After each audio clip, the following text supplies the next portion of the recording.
লেখিকা নীলাঞ্জনা দের এমন করেও বিয়ে হয়। বিয়ে সবার জীবনেই এক নতুন অধ্যায় শুরু করে, বিশেষ করে একজন মেয়ের জীবনে। ছোটবেলা থেকে যে বাড়িতে বড় হয়, যে পদবি নিয়ে বড় হয়, বিয়ের পর সেসব কিছুই আর নিজের থাকে না। অন্যের বাড়ি হয় নিজের, অন্যের মা বাবা হয় নিজের, অন্যের পরিবারই তখন হয় আমাদের নিজের পরিবার। স্বামীর পরিচয় হয় আমাদের নিজেদের পরিচয়। তবে হ্যাঁ, এখন সময় পাল্টেছে। এখন মেয়েরাও আর পিছিয়ে থাকছে না। মেয়েরাও এখন নিজের পরিচয় নিজেই বানাচ্ছে, কিন্তু এখনো সবাই সেটা পারে না। আমি এমনই একজন সাধারণ মেয়ে, যার বিয়ের আগে বাবার পরিচয় ছিল নিজের পরিচয়, আর বিয়ের পর স্বামীর পরিচয় হবে নিজের পরিচয়। আমার নাম পিঙ্কি আদক, তবে আর কিছুদিনই এই পদবিটা আমার নামের সাথে যুক্ত থাকবে। কিছুদিন পরেই আমার বিয়ে, তাই সারা বাড়িটা আনন্দে ভরে উঠেছে। এখন সারা বাড়ি জুড়ে আলোর ঝিকিমিকি আর ফুলের গন্ধ। কোথাও বাচ্চারা দৌড়দৌড়ি করছে, কোথাও পুরনো বন্ধুরা আবার একজোট হয়েছে। একটু যারা বয়স্ক, তারা হয়তো বসে বসে নিজেদের বিয়ের সময়ের কথা মনে করছে। আমার মা বাবা তো খুবই ব্যস্ত, দাদাও ব্যস্ত। বৌদি এই আমাকে রানীর মতো সাজিয়ে নিজে সাজতে গেছে। সবাই এমন করছে যেন আজই আমার বিয়ে। বাড়ির সবাই এখন খুবই খুশি। ওদের দেখে আমিও খুব খুশি। ওদের আনন্দেই তো আমার আনন্দ। তবু কেন জানি না মাঝে মাঝে নিজেকে জিজ্ঞাসা করছি, সত্যি কি আমি খুশি আছি? খারাপ লাগলেও এটাই সত্যি যে মন থেকে আমি তেমন খুশি নেই। আসলে মনটাই তো আর আমার কাছে নেই। কি খারাপ ব্যাপার, তাই না? নিজের বিয়ের কিছুদিন আগে কোনো মেয়ের কি এসব কথা বলা উচিত? তবে আমার মনটা কি আমার হবু স্বামীর কাছেই আছে? না, তাই যদি হতো তাহলে তো মন ভালোই থাকতো। আমি হয়তো অন্য একজনকেই ভালোবেসেছি। মানছি এসব জিনিস বলা উচিত নয়, তাই তো কখনো কাউকে বলতে পারিনি। আমার তখন মাত্র 14 বছর বয়স। হঠাৎ মামিমা আমাকে জিজ্ঞেস করলো আমি কাউকে ভালোবাসি কিনা।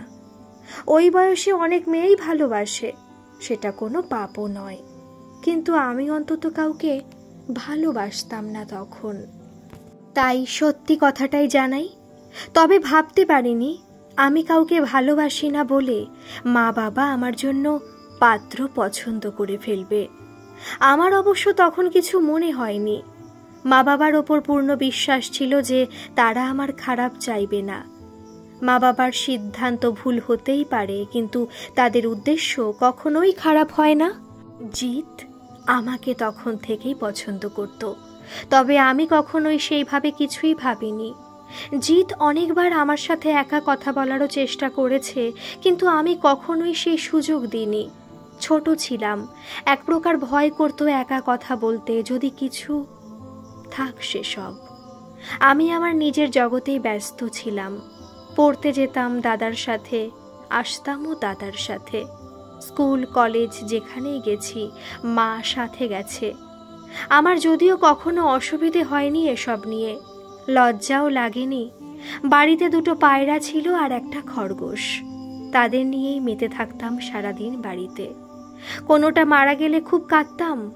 বাবা তাই বিকালের মধ্যেই একটা নতুন কিনে আনতো। ছেলে বন্ধু বলতে শুধু সুদীপ্ত, তারও আবার গার্লফ্রেন্ড ছিল, আর আমারও কোনো অন্য অনুভূতি ছিল না তার জন্য, যাকে বলে জাস্ট ফ্রেন্ড। এটাই ছিল আমার জীবন। খুশি ছিলাম আমি, কোনো অসুবিধাই ছিল না। যখন কলেজের 3rd ইয়ারে উঠলাম তখন আমার বয়স 20 বছর। জিতের সাথে আমার সম্পর্কে যদিও কোনো তফাৎ আসেনি ততদিনে, তবে আমাদের 2 পরিবারের সম্পর্কে অনেকটাই তফাৎ হয়ে গিয়েছিল এই 6 বছরে। আমি আর জিত যত না কাছে এসেছি, তার থেকেও আমাদের পরিবার বেশি ক্লোজ হয়ে যায়। ওদের বাড়িতে কোনো অনুষ্ঠান হলে আমাদের নিমন্ত্রণ করা থেকে শুরু করে দুর্গাপুজোয় আমাদের বাড়ি থেকে ওদের বাড়ি তত্ত্ব যাওয়া সবই শুরু হয়ে গিয়েছিল। মোটামুটি আমার কলেজ শেষ হবে আর আমার বিয়ে দেবে এরকমই পরিকল্পনা। আমার তাতেও কোনো অসুবিধা ছিল না। বিয়ে তো একদিন করতেই হতো। কাউকে ভালোবাসিনি তখনও। মা বাবা যদি খুশি হয় আমাদের বিয়েতে, তাহলে অসুবিধা কিসের? জীবনটা এইভাবেই এগোচ্ছিল। আমার কাছে নতুন কিছু খাওয়াটাই ছিল জীবনের নতুনত্ব। একদিন বাবা ঠিক করলো উত্তর ভারত ঘুরিয়ে আনবে। আমি খুশি ছিলাম, কিন্তু পায়রাগুলো আর বিশেষ করে খরগোশটাকে ছেড়ে যেতে খুব কষ্ট হচ্ছিল। এদের জন্য দাদা আর বৌদি থেকে গেল বাড়িতেই। আমি, বাবা, মা আর মামা বেরিয়ে পড়লাম উত্তর ভারতের উদ্দেশ্যে। বাসে 16 দিনের ওই ভ্রমণ যে সারা জীবনের স্মৃতি তৈরি করে দেবে, তখন সেটা বুঝতে পারিনি। সেই দিনগুলোর প্রতিটা মুহূর্ত আমার আজও পরিষ্কার মনে আছে। 31শে অক্টোবর বিকেলে বাস এলো বাড়ির সামনে। তখন বাসে অনেক সিটই খালি। আস্তে আস্তে বাস নানান জায়গায় যেতে শুরু করলো, আর বাসের সিটও আস্তে আস্তে ভরতে শুরু করলো। সন্ধে 7:30টার মতো বেজেছিল। তখন বাস গিয়ে দাঁড়ালো এক পেট্রোল পাম্পে। বাসের সবার সাথেই আমিও নামলাম আর টয়লেটের দিকে এগোলাম। তখনই তাকে প্রথম দেখতে পাই। পেট্রোল পাম্পে একটা হাফ প্যান্ট আর গেঞ্জি পরে দাঁড়িয়েছিল, পিঠে একটা বড় ব্যাগ আর একটা ব্যাগ নিচে রাখা। ছেলেটা কি আমাদের সাথেই যাবে? কিন্তু কি করে? বাসের সিট সব ভর্তি। কি জানি কোথায় বসবে ছেলেটা? আরও তো বাস আছে, অন্য কোথাও যাবে হয়তো। আরও কত কিছু ভাবছিলাম। এসব আর না ভেবে আমি টয়লেট করে এসে রীতিমতো বাসে বসে যাই। আমার যে খুব একটা ভালো লাগছিল বাসে, সেটা একদমই নয়। আমি তো তখন থেকেই ভাবছিলাম কখন বাড়ি যাব। প্রায় 9টার সময় বাস ছাড়তে আমি মায়ের কোলে মাথা রেখে ঘুমিয়ে পড়ি। ঘুম ভাঙে যখন বাস পানাঘাটে পৌঁছায়। বাসের সবাই রাতের খাবার জন্য নিচে নামলেও আমি আর সেই রাতে কিছু খাইনি। ওই ছেলেটাও বাসে ছিল না। কেন যে ভাবছিলাম ওকে নিয়ে, কি জানি। আমাদের সাথে তো এলোও না। আবার ঘুমিয়ে পড়ি আমি।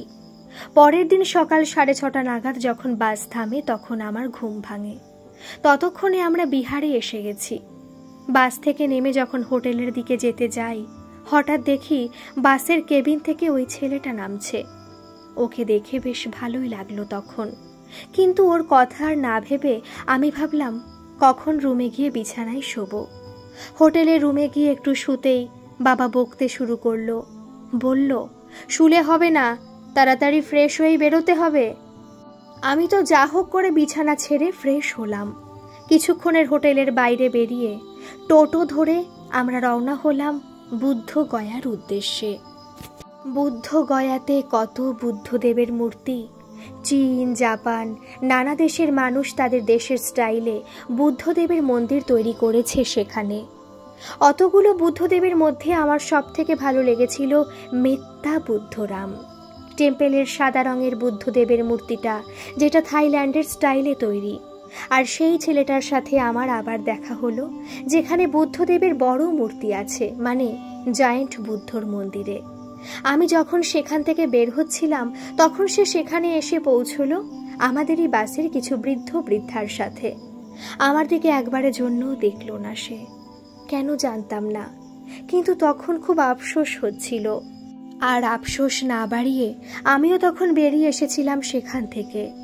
মহাবোধি টেম্পেল, রোয়াল ভুটান মনাস্ট্রি, আরও কয়েকটা জায়গা ঘুরে আমরা গেলাম গয়াতে।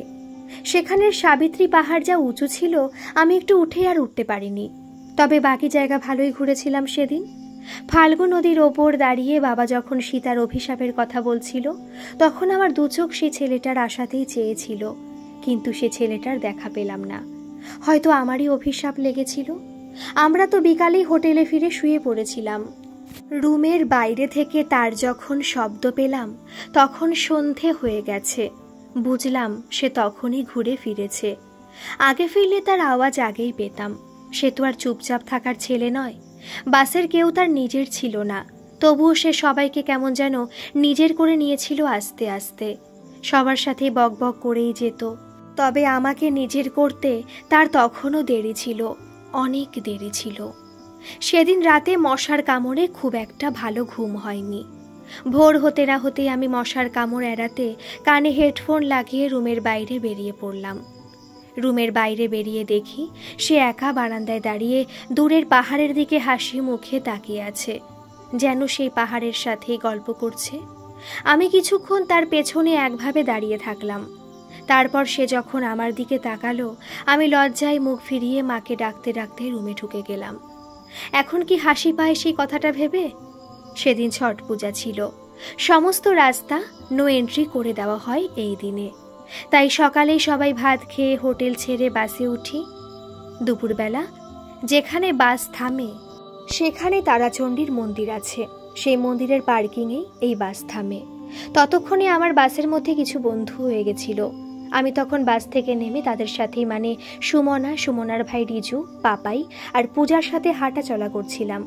তখন আবার দেখলাম ছেলেটা হাফ প্যান্ট পরে দাঁড়িয়ে বাসের রাঁধুনির সাথে গল্প করছে। আমরা সবাই কত সেজেছিলাম আর সে হাফ প্যান্ট পরেছিল, তাই তখন খুব হাসি পাচ্ছিল। অনেক পরে যদিও জানতে পারি বাসের কেবিনে এতই গরম থাকে যে হাফ প্যান্ট পরে বসতেই বাধ্য হতো সে, আর তার বাকি জামা প্যান্ট তার ব্যাগের সাথে বাসের ডিক্কিতে থাকতো। তাই বাসের হেল্পার সে ডিক্কি না খোলা পর্যন্ত সে অন্য জামা প্যান্ট পরতেও পারতো না। যাই হোক, তখন আমরা মুড়ি খেয়ে তারাচণ্ডীর মন্দিরের ভেতরে গেলাম। মন্দির চত্বরটা অনেকটা এলাকা জুড়ে ছিল। আমি আর সুমনা সেই চত্বরেই এদিক ওদিক ঘুরে বেড়াচ্ছিলাম। আমাদের মা বাবা মন্দিরের একটা জায়গাতেই বসে আড্ডা দিচ্ছিল। তখন আমি আর সুমনা যখন মন্দিরের সব থেকে উঁচু জায়গায় দাঁড়িয়ে গল্প করছিলাম, তখন সে আমার দিকে এগিয়ে এসেছিল কথা বলার জন্য। কিন্তু আমি আর সুমনা এমন হেসে ফেলেছিলাম যে সে আমাদের পাশে দাঁড়িয়ে মোবাইলে বাইরের পাহাড়ের গা কেটে করা রাস্তার কিছু ছবি তুলে কোনো কথা না বলে চুপচাপ চলে গেল। ইস, কেন যে সেদিন হেসে ফেলেছিলাম! সেদিন না হাসলে ওর আর আমার কথোপকথন হতে অতটা দেরি হতো না, যতটা দেরি বাস্তবে হয়েছে। রাত না হলে বাস বিহারের বর্ডার পেরোতে পারত না। বাসের পারমিট সেভাবেই করা ছিল। তাই দুপুরের খাবার খেয়ে আমরা আবার এসে বসলাম তারাচণ্ডীর মন্দিরে। আমি এমনিতেই এদিক সেদিক যেতে ভয় পাই, তার উপর কোথাও যেতে গেলেই মা বকবে। কিন্তু সে তো নিজের মর্জির মালিক, নিজেই রাজা। সে কেন বসবে আমাদের সাথে? আমরা যখন বসে বসে হাঁপিয়ে গেছি, সে তখন একাই দূরের পাহাড়টার দিকে চলে গেল। কিছুক্ষণের মধ্যেই তাকে দেখতে পেলাম পাহাড়ের ওপরে। অচেনা জায়গায় ভয়ও করে না তার? এত সাহস! পালাতে পারবে আমাকে নিয়ে? ঘন্টার শব্দে আমার দিবা স্বপ্ন ভাঙল। দলে দলে লোক এসে হাজির হলো মন্দিরের পাশের জলাধারে। সূর্যাস্তের সাথে তাল মিলিয়ে শুরু হলো ছট পূজা। যত অন্ধকার হলো তত লোক বাড়ল। আমরা দূর থেকে দেখতে লাগলাম তাদের উৎসব, আর সেই ছেলেটা মিশে গেল তাদের সাথে। পূজা না করলেও যোগ দিল তাদের উৎসবে। বুঝলাম না কে সে, এত স্বাধীন। সে কি আমাকে ছেড়ে সকলকে আপন করবে? আমি তাকে পাওয়ার আশা হারালাম, আর মামা হারালো মানি ব্যাগ। সেদিন বাসের সবাই মামার মানি ব্যাগ খুঁজেছিল, কেউ পায়নি। ব্যাগে বেশি টাকা না থাকায় কিছুটা লস হলো মামার। তবে সেদিন সে প্রথম কথা বলল আমার মায়ের সাথে। ভাবলাম আমার লাভ হলো কিছুটা।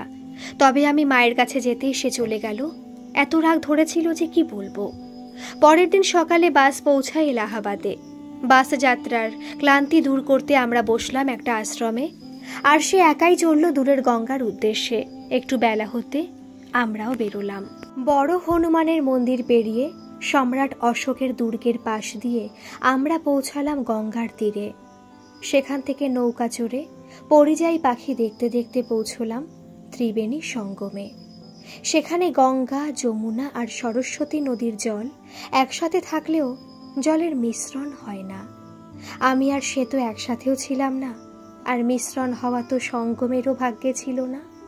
বলা হয় সঙ্গম জীবনে দুবার যাওয়া উচিত, একবার একা আর একবার জীবন সঙ্গীর সাথে। না আমি একা ছিলাম আর না জীবন সঙ্গীর সাথে। সঙ্গমে স্নান করে সবাই তখন পাপ ক্ষয় করছিল, আর আমি পাপ করার চিন্তা করছিলাম। সঙ্গমের অপরূপ সৌন্দর্যের মাঝেও আমার দু চোখ তাকেই খুঁজছিল, পেলাম না। নিরাশা নিয়ে ফিরলাম সঙ্গম থেকে। তার সাথে দেখা হলো খেতে বসে। সে তখন অন্যদের সাথে গল্পেই মত্ত। আবার বাস চলল নতুন পথে। সেই নতুন পথের সাথে তাল মিলিয়ে নতুনভাবে চলল আমার জীবন। সারা রাত বাস চলার পর ভোরবেলা বাস পার্কিং করা হলো আগ্রা ফোর্টের পাশে। বাস থেকে নিচে নামতেই আগ্রা ঠান্ডা হাওয়া সারা শরীর কাঁপিয়ে দিল। ওই ছেলেটা তখনও হাফ প্যান্ট পরে থাকায় নিজের শরীর গরম রাখতে আবার উঠে পড়ল বাসের কেবিনে। কিছুক্ষণ পরেই ধর্মশালার দরজা খুলতে আমরা সেখানে প্রবেশ করলাম। ভগবানের দয়া হলো আমার ওপর। সেদিন সকালে সে প্রথমবার আমার সাথে কথা বলল। আমি আর সুমনা কিসে পড়ি, কোন কলেজে পড়ি, আমাদের কোথায় বাড়ি, সবই জিজ্ঞেস করে জানল সে। তার ব্যাপারে অনেক প্রশ্ন থাকলেও কোনো প্রশ্নই করা হলো না তাকে। তবে ঠিক হলো আমরা একই সাথে তাজমহল দেখতে যাব, তার সাথে প্রেমের প্রতীক দেখতে যাব। কথাটা ভেবেই মনটা আনন্দে নাচতে শুরু করলো। কিন্তু তাজমহল যাবার সময় তার আর দেখা পেলাম না। অন্যদের সাথে কখন সে বেরিয়ে পড়েছিল। তাজমহলের টান যে অনেক বেশি ছিল আমার টানের তুলনায়। তাজমহলের প্রতিটা জায়গায় আমি তাকেই খোঁজার চেষ্টা করি, কিন্তু কোথাও তার দেখা পাই না। তাজমহল থেকে ঘুরে এসে আগ্রা ফোর্টেও তাকে খুঁজি, সেখানেও তার দেখা পেলাম না। বাস ছাড়ার আগে যখন আমরা খেতে বসেছি তখন সে ফিরল তাজমহল দেখে। বাস ছেড়ে দেবার আগে আমার কাছে এসে আফসোসের সাথে জানালো তার আগ্রা ফোর্ট আর দেখা হলো না। সেদিন দুপুরে বাস ছাড়লো আগ্রা থেকে, আর বিকালে আমরা পৌঁছলাম রাধাকুণ্ড আর শ্যামকুণ্ড। আমার আর সুমনার সাথে হেঁটে ঘুরছিল সে। সেখানে প্রচুর বাদর থাকায় সুমনা তার হাত ধরল, সেও কোনো আপত্তি করল না। আমার মনে হলো সে সুমনাকে ভালোবেসে ফেলেছে। কিন্তু সুমনারও যে বিয়ে ঠিক হয়ে গেছে। সুমনা আর তার হবু বরের সম্পর্ক স্বামী স্ত্রীর সম্পর্কের মতোই, আমার আর জিতের সম্পর্কের চেয়ে অনেক ভালো। সুমনাকে যদি ভালোবাসে তাহলে তার একদমই চান্স নেই, এই ভেবেই সান্ত্বনা পেলাম। একটু সন্ধে হতে আমরা পৌঁছলাম কংসের কারাগারে। কংসের কারাগার দেখে আবার চড়লাম বাসে। রাত 9টা-10টা নাগাদ আমরা পৌঁছলাম বৃন্দাবনের এক হোটেলে। হোটেল মালিকের কুকুর দেখে আমি যখন তার সাথে খেলতে শুরু করলাম, সে এক দৃষ্টিতে তাকিয়ে রইল আমার দিকে, যেন আমাকে দেখে তার খুব পরিচিত কারো কথা মনে পড়েছিল। তারপর যখন মায়ের থেকে বকা খেলাম, সে মুচকি হেসে চলে গেল নিজের রুমে। প্রচুর লজ্জা পেয়েছিলাম আমি। পরের দিন সকাল হতে একজন পান্ডা আমাদের বাসের সকল লোককে একসাথে নিয়ে ব্রজভূমি ভ্রমণে বেরোলো। সেই পান্ডা আমাদের এক অদ্ভুত জিনিস করার পরামর্শ দিলেন। প্রতিটা মন্দিরে গিয়ে হাততালি বাজিয়ে হা হা করে জোরে জোরে হাসতে হলো আমাদের। আমিও এইভাবে হাসার সময় তার দিকে তাকিয়ে ভেঙচি কাটি, আর সেও আমাকে দেখে হাসতে থাকে। আমি তার দিকে একভাবে তাকিয়ে থাকি। বৃন্দাবনের হাওয়াতে যেন কোনো নেশা ছিল, প্রেমের নেশা। এতদিন তার প্রতি আমার প্রেম ছিল না আকর্ষণ ছিল সেটা আমি নিজেই জানতাম না। তবে বৃন্দাবনে আমি সত্যি তার প্রেমে পড়ি। নন্দলালের বাড়িতে কৃষ্ণের মূর্তির সামনে স্বামী স্ত্রীকে একসাথে বসতে বলা হয়। আমি আমার মা বাবার পাশে বসলাম, আর সে এসে বসলো আমার পাশে। তখন ভগবানের কাছ থেকে তাকেই আমি স্বামী হিসেবে চাইলাম। সেদিন সকালে পান্ডা আমাদের বাকে বিহারী মন্দির, গোবিন্দ দেবজি মন্দির, শ্রী গীতা মন্দির, কালিয়া দমন মন্দির, আরও বেশ কয়েকটা মন্দির দেখিয়ে হোটেলে পৌঁছে দিল। বিকাল হতে নিজেদের মতো টোটো ভাড়া করে জয়পুর মন্দির, মা বৈষ্ণোদেবী ধাম, শাহজি মন্দির, ইস্কন মন্দির ঘুরে পৌঁছালাম প্রেম মন্দির। প্রেম মন্দিরের সৌন্দর্য এক কথায় অপরূপ। প্রেম মন্দিরে প্রায় 30,000 লোক ভিড় করেছিল সেই সন্ধ্যেতে। সেই ভিড়ের মধ্যে তাকে খোঁজা প্রায় অসম্ভব ছিল, কিন্তু কেন জানি না তখন মনে হচ্ছিল সে আমার সাথেই ছিল। মন্দিরের চারিদিকে রাধাকৃষ্ণের প্রেম লীলার মূর্তির মাঝে একটা মূর্তি আছে, যাতে কৃষ্ণ রাধার চুল বেঁধে দিচ্ছে। সেটা দেখে আমি কল্পনা করতে থাকলাম আমাকে আর তাকে। সেই আমার কৃষ্ণ হয়ে ওঠে আর আমি তার রাধা। পরের দিন সকালে নিধিবন ঘুরে দুপুরে যখন বিশ্রাম করছি, তখন হঠাৎ সে জানালো কালিয়া দমনের পুরনো মন্দির দেখতে যাবে। আমি যেতে চাইলাম তার সাথে। সুমনাও বলল যাবে। সুমনার মা তাকে যেতে বলল, কিন্তু আমার মা মানা করলো। আমি না যাওয়ায় সুমনাকেও নিয়ে গেল না সে। বেশ খুশি হলাম মনে মনে। বৃদ্ধ বৃদ্ধাদের সাথে নিয়েই বেরিয়ে পড়ল সে। এখনো মাঝে মাঝে ভাবি, আমি তার প্রেমে পড়লাম কেন? উত্তর পাওয়া হয়তো সম্ভব নয়, তবে এটা সত্যি, বাসের সব প্যাসেঞ্জারের মধ্যে সেই একমাত্র সবার সাথে ভালো ব্যবহার করত। কারো প্রতি কোনো রাগ ছিল না তার। বাকিরাও নিজেদের মধ্যে ঝগড়া ঝামেলা করলেও তার প্রতি কারো কোনো রাগ ছিল না। সবাই ভালোবাসত তাকে। জীবনে আমি এই একটা ছেলেকেই দেখেছি যে বৃদ্ধাদের সাথে ফ্লার্ট করত আর বৃদ্ধদের পাহাড় চড়াতো। তাই ভালোবেসে আমি তার নাম দিই সাইকো। সারা দুপুর ঘুরে সেই সন্ধেবেলা হোটেলে ফিরল সে। রাতে বাস ছাড়ল বৃন্দাবন থেকে। বাসের ভিতরে আমি, সুমনা, রিজু, পাপাই সবাই খুব মজা করলাম। আর সাইকো রয়ে গেল বাসের কেবিনে, তার নিজের জগতে। পরের দিন সকালে আমরা পৌঁছলাম দেশের রাজধানী দিল্লি। লোটাস টেম্পেলের কাছাকাছি বাসের পার্কিংয়ে বাস থামে। সেখানে একটা কালী ঠাকুরের মন্দির আছে। সেই মন্দিরের রাস্তার পাশে এখনো অনেক ময়ূর দেখতে পাওয়া যায়। আমরা যখন সকালে ঘুমের ঘোর কাটিয়ে ফ্রেশ হওয়ার কথা ভাবছি, তখন সাইকো গায়ে একটা চাদর দিয়ে 3 বৃদ্ধ আর 1 বৃদ্ধাকে নিয়ে চলে গেল সেই মন্দিরে। সেখান থেকে এসে লোটাস টেম্পেলে লাইনে দাঁড়ালো সে। লোটাস টেম্পেলে দেশ বিদেশের মানুষ আসে শান্তির আশায়। সেখানে একমাত্র নিয়ম, সকলকে একদম চুপ থাকতে হয়। জায়গাটা সত্যি নিঃশব্দ। একটা পিন পড়লেও তার শব্দ শোনা যায় সেখানে। সাইকো সেখানে ধ্যানে বসে যাবে সেটা আমরা কেউই ভাবতে পারিনি। লোটাস টেম্পল থেকে ফিরে আমি আর সুমনা বসলাম গাছের নিচে। আর সাইকো তখন বাড়ির কারো সাথে ভিডিও কলে ব্যস্ত ছিল। খুব ইচ্ছে হচ্ছিল তার সাথে কথা বলার, তাই সুমনাকে দিয়ে তাকে ডেকে আমাদের একটা ছবি তুলে দিতে বলি। তার সাথে ছবি তুলতে চাইছিলাম আমি। ভেবেছিলাম সুমনাকে দিয়ে বলাবো, কিন্তু নিজে থেকে সুমনার ফোনে একটা সেলফি তুলে নিল সে। ছবিটা নেওয়ার জন্য সুমনাকে তার হোয়াটসঅ্যাপ নাম্বার দিল, আর সেই নাম্বার আমি জোগাড় করলাম সুমনার থেকে। প্রায় বাসে বসেই দিল্লি দেখতে হলো আমাদের। বাসের ভিতর বসে রাষ্ট্রপতি ভবন, প্রধানমন্ত্রীর বাড়ি, লাল কেল্লা, কুতুব মিনার সব কিছু দেখতে পেলেও বাসের কেবিনে বসে থাকা আমার সাইকোর দেখাই পেলাম না। সাইকোর দেখা পেলাম যখন ইন্দিরা গান্ধীর বাড়ির কাছে বাস থামে।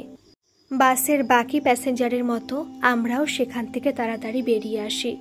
শুধু সাইকো সেখানে থাকা প্রতিটা ছবি ভালোভাবে দেখে। শুধু তাই নয়, সেই ছবিগুলোর সাথে থাকা প্রতিটা লেখাও মন দিয়ে পড়ে। দেশের ইতিহাসের প্রতি তার আগ্রহ সেদিন খুব স্পষ্ট হয়ে যায়। সেখান থেকে আমরা যাই দিল্লির অক্ষরধাম মন্দিরে। আমার দেখা সেরা মন্দির এই অক্ষরধাম মন্দির। সেই মন্দিরের বিবরণ সাইকোর পক্ষে দেওয়া সম্ভব হলেও আমার পক্ষে সম্ভব নয়। আমার শুধু এটুকু মনে আছে, মন্দিরের ভেতরে ঢুকতেই জোরে বৃষ্টি শুরু হওয়ায় সে মন্দির আর সাইকো দুজনকে প্রাণ ভরে দেখেছিলাম সেদিন। তারপর বাস পৌঁছায় রাজঘাট। মহাত্মা গান্ধীর সমাধি দেখার পর কোন দিকে যাব সেটা বুঝতে না পেরে আমরা ফিরে আসি। খুব বড় জায়গাটা, সাথে গাইড না থাকলে ঘোরা সত্যি মুশকিল। বাসের কিছু লোক যদিও সাইকোকেই গাইড ভেবে বেশ কিছু সমাধি ঘুরে পায়ের ব্যথা নিয়ে কিছুক্ষণেই বাসে ফিরে আসে। শুধু সাইকো একা কোনো গাইড ছাড়াই পণ্ডিত নেহেরু, ইন্দিরা গান্ধী, রাজীব গান্ধী, সঞ্জয় গান্ধী সকলের সমাধি দেখে বাসে ফেরে। রাতে বাস পৌঁছল ধর্মক্ষেত্র কুরুক্ষেত্রে। মহাভারতে কৌরব আর পাণ্ডবদের মধ্যেকার যে ভয়ঙ্কর যুদ্ধের কথা উল্লেখ আছে, এই কুরুক্ষেত্রে সে যুদ্ধ হয়েছিল প্রায় 5000 বছর আগে। এখন জনসংখ্যা বৃদ্ধি পাওয়ায় সেই যুদ্ধভূমির ওপরই অনেক বাড়ি, ধর্মশালা তৈরি হয়েছে। আমরা এমন এক ধর্মশালাতেই রাতে থাকি। রাতের বিছানায় যেখানে শুয়েছিলাম ঠিক সেই জায়গাতেই হয়তো কোনো মহারথীর মৃত্যু হয়েছিল। কথাটা ভেবে কেমন একটা গা ছমছম করতে থাকে। পরের দিন সকালে অটোতে করে আমরা কুরুক্ষেত্র ভ্রমণে বের হই। সেখানে বেশ কয়েকটা মন্দির ঘুরি। কোথাও মহামহিম ভীষ্মর তীর সজ্জার স্থান দেখি, কোথাও দেখি গীতা জ্ঞান স্থল, কিন্তু সাইকোকে দেখতে পাই না। সেই সব ঘুরে এসে যখন ধর্মশালাতে বিশ্রাম নিতে বসি, তখন সাইকো চলে গেল কুরুক্ষেত্রের মিউজিয়াম দেখতে। ভেবেছিলাম তার সাথে বসে গল্প করব, সেটা আর করা হলো না। সকালে দুপুরে সন্নিহিত সরোবর আর ব্রহ্ম সরোবর ঘুরে আবার ধর্মশালাতে এসে সাইকোর খোঁজ করি। তার দেখা পাই সন্ধেবেলা। পূজাকে বলি সাইকোকে ধর্মশালার ছাদে ডেকে আনতে।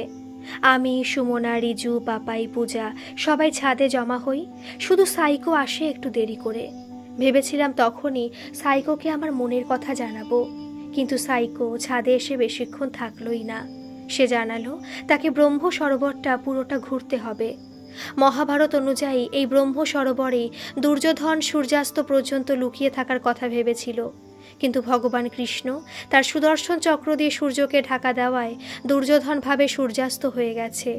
এই ব্রহ্ম সরোবরের বাইরে বেরোতেই ভীমের সাথে তার যুদ্ধ শুরু হয় এবং দুর্যোধনের মৃত্যু হয়। সাইকো চলে গেল সেই ব্রহ্ম সরোবরে পরিক্রমা করতে। এই ব্রহ্ম সরোবরের ঘেরার চারিদিকে মহাভারতের বিভিন্ন ঘটনা মূর্তি আকারে বর্ণনা করা আছে। এই রকম 847টি মূর্তি রয়েছে সেখানের দেওয়ালে। তাই সেই ব্রহ্ম সরোবরে পরিক্রমা করে আসতে সাইকোর প্রায় 2 ঘন্টা সময় লেগেছিল। সেই সময়ের মাঝে আমি, সুমনা আর বাকিদের সাইকোর প্রতি আমার ভালোবাসার কথা জানাই, সাথে এটাও জানাই যে আমার বিয়ে ঠিক হয়ে আছে। আমার অবস্থার কথা জানাতে জানাতে খুব কেঁদেছিলাম তখন। সাইকোর ফিরে আসার কিছুক্ষণের মধ্যেই কুরুক্ষেত্র থেকে বাস ছেড়ে দেয়। তাই সেদিন আর সাইকোকে আমার মনের কথা বলা হয়নি। পরের দিন ভোরবেলা বাস থামে পাঞ্জাবে। সেই ভোরবেলা থেকেই সকলে সাইকোকে আমাদের দলে নিয়ে আসার চেষ্টা শুরু করে। কথায় কথায় রিজু সাইকোকে বুঝিয়ে দেয় আমি তাকে ভালোবাসি, আর সাইকো বুঝিয়ে দেয় যে সে সিঙ্গেল মানুষ। যেখানে বাস পার্কিং করা ছিল তার কাছেই একটা মন্দির ছিল। সাইকোর সাথে সেখানে যায় সকলে। আমি সাইকোর পাশে বসে তাকে সব বলতে চাই, তবু বলতে পারি না। তার মুখের হাসি আর দুটো চোখের মধ্যে হারিয়ে গিয়েছিলাম তখন। সেই সময় মন্দিরের কিছু লোক আমাদের চা আর পাউরুটি দিয়েছিল খাওয়ার জন্য, কিন্তু আমার তো ইচ্ছে ছিল সাইকোকে খাওয়ার। কিছুক্ষণের মধ্যেই সেখান থেকে আমরা অটো করে স্বর্ণ মন্দিরে যাই। সূর্যের আলো যখন এই স্বর্ণ মন্দিরে পড়ে, এক আলাদাই সৌন্দর্য দেখা যায়। মনে মনে প্রার্থনা করেছিলাম যেন আমার আর সাইকোর ভবিষ্যৎ এই স্বর্ণ মন্দিরের ন্যায় উজ্জ্বল হয়। স্বর্ণ মন্দিরের ভেতরে ঢোকার লাইনে সাইকো আমাকে দেখে যা লাফাচ্ছিল, সেটা আমার এখনো মনে আছে। তখনই আমি বুঝে গিয়েছিলাম সেও আমাকে ভালোবাসে, শুধু নিশ্চিত হওয়ার অপেক্ষা ছিল। সেদিন দুপুরে পাঞ্জাব থেকে বাস ছাড়ে। জালিয়ানওয়ালাবাগ স্বর্ণ মন্দিরের একদম কাছে থাকায় সেটা আমাদের দেখা হলেও ওয়াগা বর্ডার আর দেখা হয়নি। সেদিন সন্ধেবেলা পাহাড়ের ওপর এক পেট্রোল পাম্পে বাস থামে। সেখানে খাবার রান্না হয়। ঠান্ডা হাওয়ার সাথে পাহাড়ের সেই অপরূপ দৃশ্য দেখতে তো ভালো লাগছিলই, তবে আরও ভালো লাগে যখন সাইকো আমার পাশে বসে আর আমি আমার গায়ের চাদর দিয়ে তার পা ঢাকা দিই। বাসে থাকাকালীন সাইকোর নাম্বারে সেদিন রাতে আমি SMS করেছিলাম সে তার গার্লফ্রেন্ডের সাথে চ্যাট করছে কি জানার জন্য। কোনো রিপ্লাই পাইনি সেদিন। পরের দিন ভোরে আমরা পৌঁছলাম হরিদ্বার। পুরাণ মতে এই হরিদ্বার থেকে স্বর্গের যাত্রাপথ শুরু হয়। সেদিন ভোরে মোবাইলে চার্জ দেওয়ার বাহানায় সাইকো রুমে গিয়ে দেখলাম সে বিছানায় একদম সোজা হয়ে শুয়ে আছে। তাই তাকে আর বিরক্ত না করে কিছুক্ষণ তাকে প্রাণ ভরে দেখে নিয়ে আমিও নিজের রুমে এসে শুয়ে পড়ি। সকাল হতেই আমার পরিবার আর সুমনার পরিবার গেলাম গঙ্গা স্নান করতে, আর সাইকো আর পাপাইরা গেল মনসা পাহাড় চড়তে। গঙ্গা স্নানে গিয়ে যখন অন্য ছেলেদের খালি গায়ে স্নান করতে দেখছিলাম, খুব ইচ্ছে হচ্ছিল সাইকোকে সেখানে দেখার। কিন্তু সাইকোর দেখা পেলাম যখন আমরা মনসা পাহাড়ে চড়ছি আর সে নামছে পাহাড় থেকে। সেদিন দুপুরে হোটেলের ছাদে বসে আমরা খুব গল্প করি। রিজু যখন আমাকে জিজ্ঞেস করলো আমার কেমন ছেলে পছন্দ, তখনই ঘুরিয়ে বলে দিয়েছিলাম আমার সাইকোকে পছন্দ। সাইকো বুঝতে পেরে লজ্জায় সেখান থেকে চলে যায়। বিকেলে আমরা আর সুমনারা গেলাম চণ্ডী পাহাড়ে। সাইকোরও আমাদের সাথে যাওয়ার কথা ছিল, কিন্তু আমাদের দেখতে না পেয়ে সে গঙ্গা আরতি দেখতে চলে যায়। সন্ধেবেলা মা বাবা যখন কেনাকাটি করতে যায়, তখন আমি ক্লান্ত হয়ে যাওয়ায় রুমেই ছিলাম। সাইকো এসে আমার একাকিত্ব কাটালো। মন চাইছিল তাকে কিস করার, কিন্তু করতে পারিনি, সেও করল না। তবে সেই রাতে আমরা যেভাবে একে অপরের দিকে তাকিয়ে বসেছিলাম, সেই কথা আমার এখনো মনে পড়ে। সেই চাউনি আমি আজও মিস করি। পরে বাবা মা রুমে আসতে সাইকো তার রুমে চলে যায়। সেদিন রাতে খুব SMS আদান প্রদান হয় আমাদের মধ্যে। রাতে সে জানায় পরের দিন আমাদের সাথে ঋষিকেশ ঘুরতে যাবে। পরের দিন সকালে সাইকো তার কথা রাখলো। সে তার দাদু দিদাদের দল ছেড়ে আমাদের সাথে ঘুরতে গেল ঋষিকেশ। 3টে অটোতে 6 জন করে মোট 18 জন একসাথে বেরোলাম। সাইকো আমাদের অটোতে থাকার চেষ্টা করলেও তাকে অন্য অটোতে থাকতে হয়। হরিদ্বার থেকে ঋষিকেশে যাওয়ার জন্য পাহাড়ে যে রাস্তা, তার 2 দিকে জঙ্গল। রাস্তার ধারে থাকা বিপদের বোর্ড দেখে জানতে পারলাম সেই জঙ্গলে বাঘ, হরিণ, হাতি সবই আছে।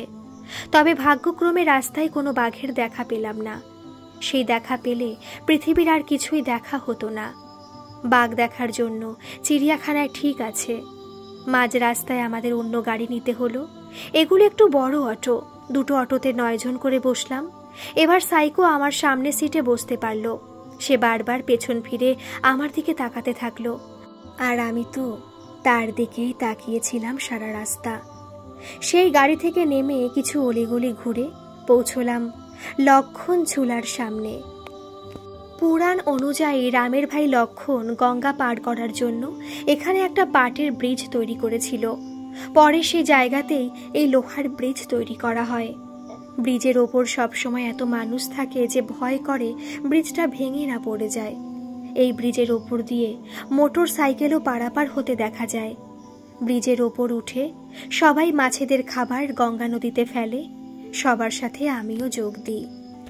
তবে তখন আবার সাইকোকে কেমন প্রকৃতির সাথে বিলীন হতে দেখি। সে ব্রিজের ওপর থেকে দূরের পাহাড়, নিচে দিয়ে বয়ে যাওয়া গঙ্গা, দূরের মন্দিরের পূজা, গঙ্গার ওপর দিয়ে যাওয়া বোর্ড, সেখানের মানুষের আনন্দ সব কিছুর মধ্যে কেমন হারিয়ে যায়। এবার তার দেখা দেখি আমিও কেমন যেন হারিয়ে যাই এসবের মাঝে। সেই জায়গাতে এক আলাদাই শান্তি ছিল। রোজকার স্বাভাবিক জীবনযাপন ভুলে সেখানে হারিয়ে যাওয়া যায়। সেখানের হাওয়াতে ভক্তির গন্ধ ছিল। মনে হচ্ছিল সাইকোকে নিয়ে সেখানে হারিয়ে যাই সারা জীবনের জন্য। তবে আমরা হারালে কি হবে? বাকিরা তো সেখানেই ছিল। পূজা, রিজু, সুমনা সকলে সেলফি তোলা শুরু করে। আমি আর সাইকেও তাদের দলে যোগ দিই। লক্ষণঝুলা পার করে আমরা পাহাড়ি রাস্তা বরাবর হাঁটতে থাকি। সেই রাস্তা জুড়ে প্রচুর বিদেশি দেখতে পাওয়া যায়। তবে তারা আমাদের মতো হেঁটে নয়, রয়্যাল এনফিল্ড নিয়ে ঘোরে। সাইকো জানিয়েছিল এই ঋষিকেশে নাকি একসময় বিদেশি ব্র্যান্ড বিটেল যোগা করতে এসেছিল। কি নাকি খোঁজ রাখতো সাইকো। সেই পাহাড়ি রাস্তাতে একটা খাবার দোকানে আমরা খেতে বসি। পাউরুটি, সিঙ্গারা এসবই খায় সবাই। তবে সাইকো কিছুই খাচ্ছে না দেখে আমিও আর কিছু খেলাম না। সাইকো তখন আমার মায়ের সাথে গল্পে ব্যস্ত। আমার বাড়িতে কে কে আছে, দাদা কি করে, কতদিন আগে দাদার বিয়ে হলো, এসব প্রশ্ন করতে থাকে। আমার মনে হলো যেন আমাকে বিয়ে করার জন্য দেখাশোনায় এসেছে সে।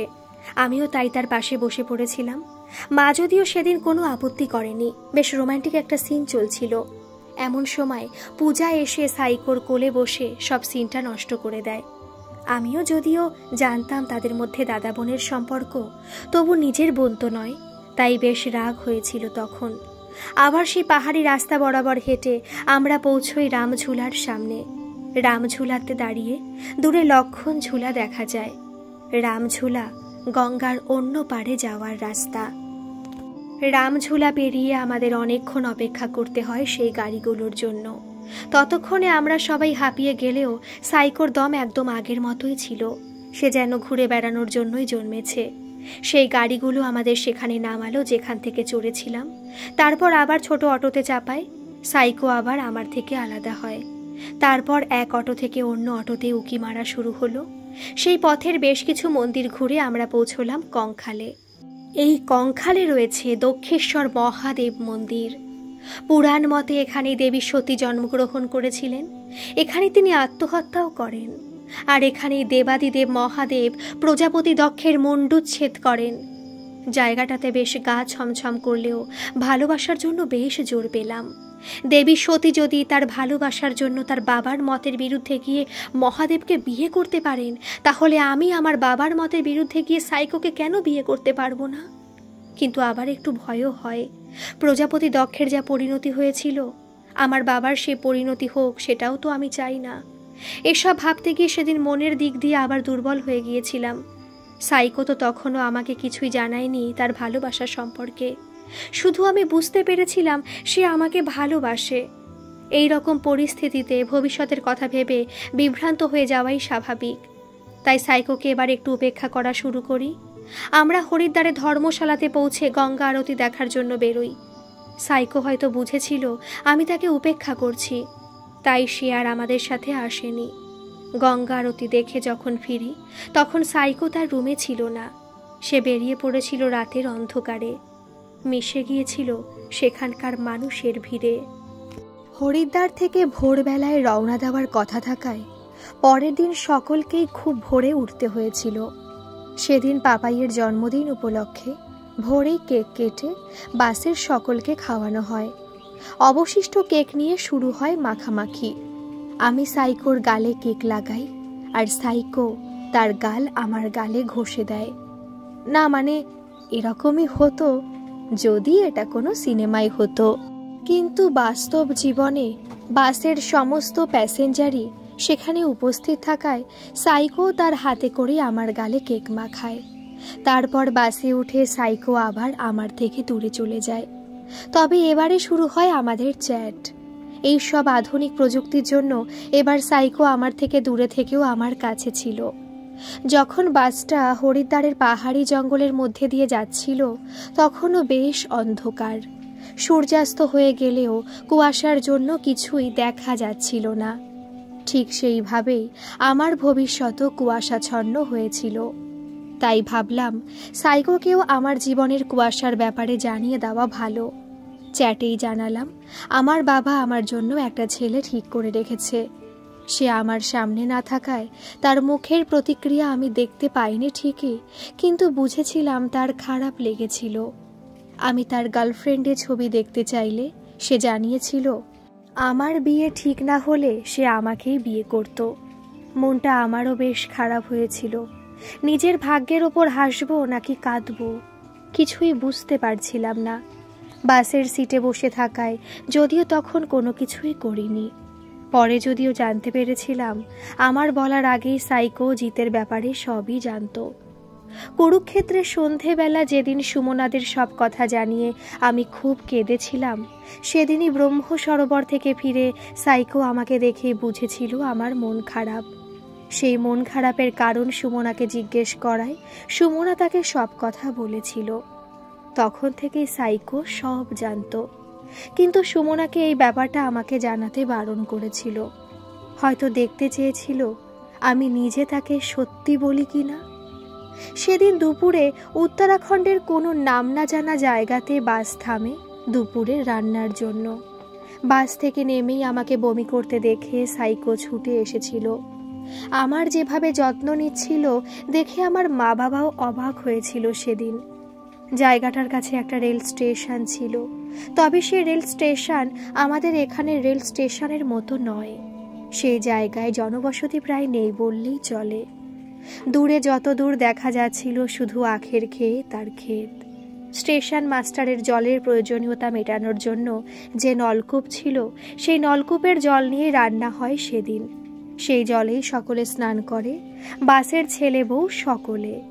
এভাবে যারা বেড়াতে গেছে তারা খুব ভালোভাবেই জানে এসব জায়গাতে পায়খানা পেলে বড্ড সমস্যা হয়। আমার বাবা মামা আর বাসের কিছু লোক তাই তখন পায়খানা করার জায়গা খুঁজতে বেরিয়েছিল। ঠিক সেই সুযোগে আমি আর সাইকো ঘুরতে বের হই। না মানে সিনেমা হলে আমরা দুজনেই ঘুরতাম, তবে বাস্তবে সেদিন আমার মা, সুমনা, রিজু আর পাপাই আমাদের দুজনের সাথেই ঘুরছিল। সেই সময় মা যেভাবে সাইকোর সাথে কথা বলছিল বেশ বুঝেছিলাম সাইকোকে আমার মা পছন্দ করছে। সেই আনন্দের মুহূর্ত নষ্ট করলো আমার বাবা এসে। কাউকে না জানিয়ে অচেনা জায়গাতে ঘুরতে যাওয়ায় মা আর আমি দুজনেই খুব বকুনি খেলাম। সাইকোকে সেই সময় চুপ থাকতে দেখে আবার একটু দুর্বল বোধ করলাম। মনে হলো জিতের আর আমার বিয়ে আটকে আমাকে বিয়ে করতে সে পারবে না। আবার ভাবলাম বয়সে তো আমার থেকে বড় সে, জিতের সাথে বিয়ে হওয়ার আগেই আমি পালাবো সাইকোর সাথে। সেই জায়গাটায় ঘোরার মতো কিছু না থাকলেও সাইকোর সাথে থেকে দেখতে দেখতে সময় কেটে গেল। দুপুরের খাওয়া শেষ হতেই বাস ছাড়ল। সেদিন আর কোনো হোটেলে বাস থামেনি। সেদিন সন্ধেতে এক গুরুদুয়ারেই সবাই খাবার খেয়েছিল। আমার শরীর ভালো না লাগায় আমি যদিও কিছু খাইনি, তবে সাইকো যখন সুমনার পাশে বসে খেতে খেতে মন খুলে গল্প করছিল, তাকে দূর থেকে দেখছিলাম আর হেডফোনে গান চলছিল, তুমি অন্য কারোর সঙ্গে বেঁধো ঘর। সেদিন রাতে সাইকোর সাথে চ্যাট করতে করতে তাকে জানিয়ে ফেলি। আমি তার জন্য অনেকক্ষণ দাঁড়িয়েছিলাম, কারণ জিজ্ঞেস করায় যদিও আমি কথা ঘোরাবার চেষ্টা করেছিলাম, তাও সেদিন ভাগ্যও চায়নি আমরা চুপ থাকি। তাই হয়তো সাইকো জানালো সেও একজনকে ভালোবেসেছে, কিন্তু কিছু জানাতে পারছে না। আমি বুঝে গিয়েছিলাম সে আমার কথাই বলছে। তবু তার মুখ থেকে আমার নাম শোনা খুব দরকারি হওয়ায় আমি মেয়েটার নাম জানতে চাই। সেও জিজ্ঞেস করে আমি কাউকে ভালোবাসি কি। তখন আর চুপ করে থাকতে না পেরে জানিয়ে দিই, 20 বছরে প্রথমবার আমি কোনো ছেলের দিকে এইভাবে ভ্যালভ্যাল করে তাকিয়ে থেকেছি। সাইকো জানিয়ে দিল সে আমাকেই ভালোবাসে। সেই মুহূর্তে হয়তো দুজনের চোখেই জল এসেছিল। আমি তো সাইকোর সাথে পালানোর কথাও ভাবতে শুরু করেছিলাম, তবে সাইকো সেই সময় আমাকে যা সত্যি জানালো তাতে আমি হতভম্ব হয়ে যাই। যে ছেলে উত্তর ভারত একা ঘুরে বেড়ালো, যাকে আমি বয়সে আমার থেকে প্রায় 4 বছরের বড় ভাবছিলাম, সে আমার থেকে 6 মাসের ছোট ছিল। 6 মাসের ছোট হওয়া খুব বড় ব্যাপার না হলেও আমার কাছে খুবই বড় ব্যাপার ছিল, কারণ ইতিমধ্যে আমার বিয়ে ঠিক হয়ে গিয়েছিল। সাইকো বয়সে বড় হলে তার সাথে পালানো সহজ হতো, তবে তখন আর কি করতে পারতাম। সাইকো এই সত্যি জানাবার পর যদিও আমাকে আর একবার ভাবার সময় দিয়েছিল, তবু ভালোবেসেছি তো ভালোবেসেছি। সে বয়সে ছোট জেনে তো আর ভালোবাসাটা মিথ্যে ভাবতে পারতাম না। রাতে ঘুমানোর আগে তাই সাইকোকে জানিয়ে দিলাম সকালে বাস থামলেই তার কাছে যাব দেখা করতে। পরের দিন ভোরে বাস থামলো রামের জন্মভূমি অযোধ্যায়। সাইকোকে দেওয়া কথা রাখতে আমি গিয়ে বসলাম সাইকোর পাশে। বাসের সব লোক নেমে ধর্মশালায় ঢোকার আগে আমাদেরকেই দেখছিল, কিন্তু সত্যি বলছি সেই সময় আমার কাছে সাইকোর থেকে বেশি দামি কিছুই ছিল না, নিজের বা পরিবারের সম্মানও না। একটু বেলা হতেই সকলে রামের বাড়ি বা বাবরি মসজিদের অবশিষ্ট অংশ দেখতে বেরিয়ে পড়ল। আমার শরীর ভালো না থাকায় আমি মা আর বাবার সাথে ধর্মশালাতে বিশ্রাম নিলাম। সুমনারাও থেকে গেল। সাইকোর ওখানে যাবার ইচ্ছে সত্ত্বেও আমার জন্য সেও ধর্মশালায় থাকার সিদ্ধান্ত নিল। আমি জোর করে তাকে ঘুরতে পাঠালাম। আমি সাইকোকে ফোন করে সব জানিয়েছিলাম সে কোথায় কোথায় ঘুরছে। সরজ নদীর ধারে দাঁড়িয়ে আমার সাথে সূর্যাস্ত দেখার খুব ইচ্ছে হয়েছিল সাইকোর। রাম জন্মভূমিতে যদিও তার সাথে ফোনে কথা বলা হয়নি, সেখানে ঢোকার আগে ফোন, চামড়ার বেল্ট এবং যাবতীয় অন্যান্য সামগ্রী জমা রাখতে হয়। রেলিং দিয়ে ঘেরা রাস্তার ধারে সবসময় ভারতীয় সেনা এবং পুলিশ বন্দুক হাতে দাঁড়িয়ে থাকে। 10-12 বার চেকিংয়ের পর শুধু দেখা যায় একটা ছাউনির নিচে রাখা রাম সীতার মূর্তি। সেখান থেকে ফিরে এসে বাসে আমার পাশে বসে সাইকো আমাকে এসব গল্প শোনায়। দুপুরে অযোধ্যা থেকে বাস ছাড়ার পর আবার সাইকোর সাথে চ্যাট শুরু হয়। সেই সময় কথা বলতে বলতে বারবার মনে হচ্ছিল সাইকো যদি আমার পাশে এসে বসতে পারত। উফ, খুব কিস করার ইচ্ছে হচ্ছিল আমার। সেই সময় মা হঠাৎ জানালো সাইকো আগের দিন রাতে নাকি বাসে উঠেছিল আমাকে দেখতে। আমি তখন মায়ের কোলে মাথা দিয়ে ঘুমাচ্ছিলাম। এসব কথাগুলোই এখনো মনে পড়ে মাঝে মাঝে। সাইকোকে জানালাম আমার মা হয়তো সন্দেহ করছে। সাইকো তাতে খুশি হয়ে জানিয়েছিল মাকে সব বলে দিতে। আমি বলতে ভয় পাচ্ছি দেখে সেও খুব চিন্তা করে যদি আমার বিয়ে দিয়ে দেয় জিতের সাথে। আমারও বেশ চিন্তা হচ্ছিল। সেই সময় সাইকো কত কথাই না বলেছিল, কত স্বপ্ন দেখেছিলাম দুজনে। কোনো কাজ করলে সে নাকি আমাকে তখনই বিয়ে করে নিত। সাইকোর মধ্যে সব থেকে ভালো গুণ হয়তো এটাই ছিল যে সে আমার মা বাবার সম্মতি নিয়েই আমার সাথে বিয়ে করতে চেয়েছিল। কিন্তু এই ব্যাপারটা কোনো সিনেমা বা গল্পেই ভালো লাগে। আমার পরিস্থিতির জন্য ব্যাপারটা ভালো ছিল না। সেদিন রাতে আমরা পৌঁছলাম বেনারস। সেই রাতে আমি আমার জীবনের সব থেকে সুন্দর অনুভূতি পেয়েছিলাম।